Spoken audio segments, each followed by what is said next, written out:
Curriculum is a contested and often misunderstood concept, but it has come to a general term as a notion of going somewhere in a predefined direction, to be able to guide students as well as teachers in a designated direction. Curriculum is being used, but one size does not fit all. There are many different types of people and the ways they do things. Hence, different curriculum approaches are considered. Curriculum planning is a political process that involves a lot of disagreement and counter-argument before reaching an acceptable conclusion. The stakeholders are concerned about the reasons certain approach is being opted, how effective on implementation, and also if it is cost-effective. Traditionally, students as the end users are not able to decide which approach suits them best, but if now they're in a mature education system, they are allowed to personalize their choice. Hence, the types of curriculum has an impact in bringing the best of a student. Approaches of curriculum includes 1. Child-learner approach. In this approach, students are at center stage throughout the learning process. Learners' knowledge, skills and potentials are focused on.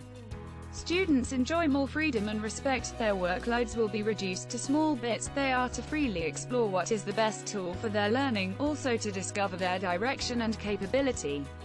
For example, students can choose their topic to present, debate and reflect. This fosters the interest and passion of the students.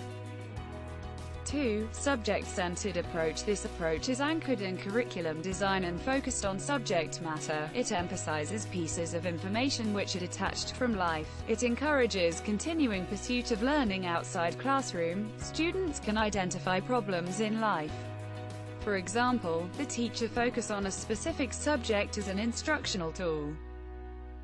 3. Problem-centered approach. It is based on a curriculum design. It enhances learning in process of living, such as problems that children experience on a day-to-day basis. Children can guide and direct themselves in solving problems. This approach prepares students to know their civic responsibilities. It also leads children in recognition of concerns and problems and in seeking solutions. For example, students are given some problems that affect daily living such as the MCO, so that students are to think of some solutions, or at least being aware the destructive nature of the pandemic and take preventive measure as a civil responsibility.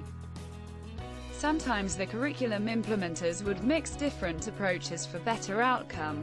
For example, digital storytelling and STEM, a combination of student-centered and problem-based approach. They use project and problem-based approaches provide students with the real-world applicability. Now let's have a look at the planning models of the curriculum. There are 3 curriculum planning models.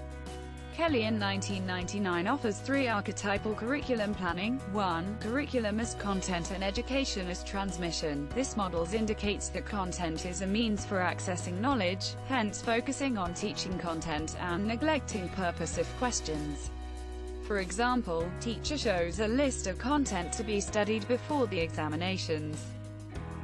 2. Curriculum as product and education as instrument. This approach emphasizes accessible outcomes, hence assessment and box ticking are the keys.